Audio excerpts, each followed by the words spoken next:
pushing in pipe, laying some pipe and pushing it, and everybody else get to go home and you don't get to, and you're hearing these astronomical numbers what are leaving Vietnam by the day.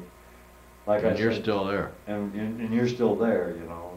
And then you hear about these Americans coming over here trying to plead with the North Vietnamese and North. Jane Fonda. Yeah, send her a pineapple for me. You have a mixture of anxiety, fear, hostility.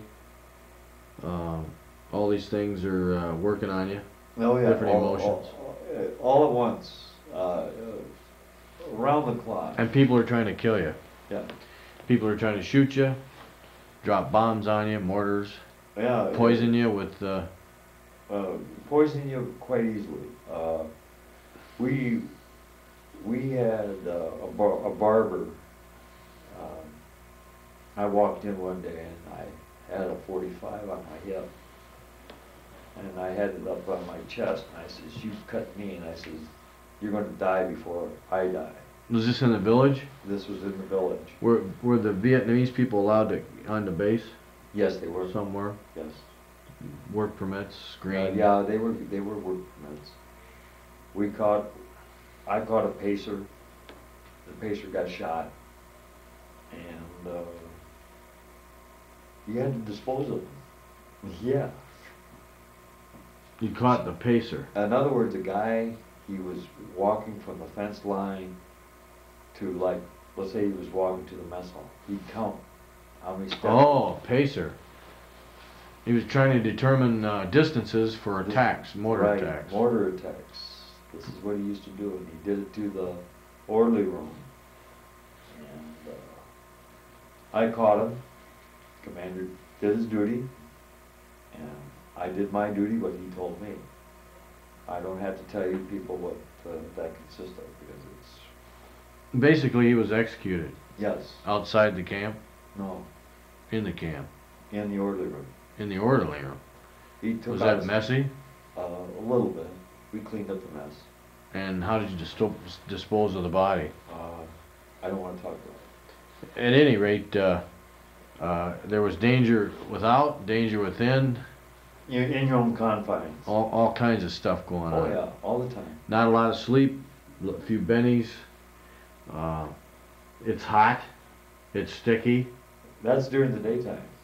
And at night it's 40 degrees, you might freeze your rucks off. It drops down to 40. It drops down to 40. Oh, that's amazing. People wouldn't think of Vietnam as being that way. No, that's the reason why the vegetation and the different vegetables and all this grow at a rapid rate over there. Huh. And you spent 1 year? Yeah, a little over a year. Did you get real nervous towards the end? You were a short timer? Yeah, somewhat. Everybody does. Did you get superstitious? No. That's one thing. Superstitions never entered my mind. All I wanted to do was get my stuff and go home. Did you leave on, how was it pronounced? On K? On K. Did you leave on K and go home, or did you go to Saigon or? I went back down to Cameron. Cameron Bay. I had at that time I had quite a collection of suits, quite a collection of stuff. And then you came with a duffel bag. Yeah, and I required at least 3. See, you could have sent your stuff home ahead of time, but I was always out in the bush, so I couldn't.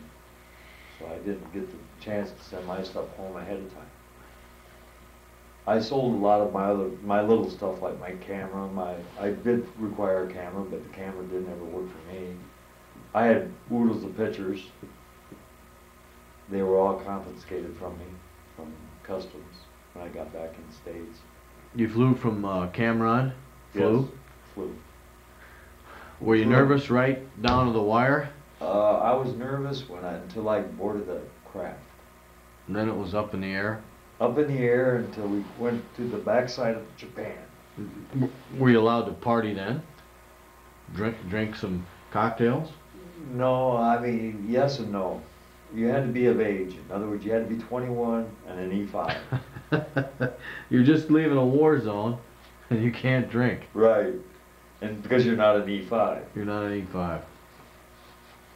Mine, here I'm damn near 22.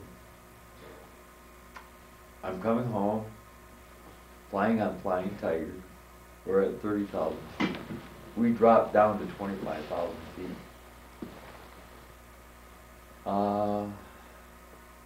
We stopped in Japan, and after we stopped in Japan, we were stopping there for refueling. And after refueling, I mean, that's where I bought my bottle. And where did you end up after Japan? We ended up in Fort Lewis, Washington. And you were drummed out there. Yep. That's quite a story. And that was in 1969? Yes, 68, 69.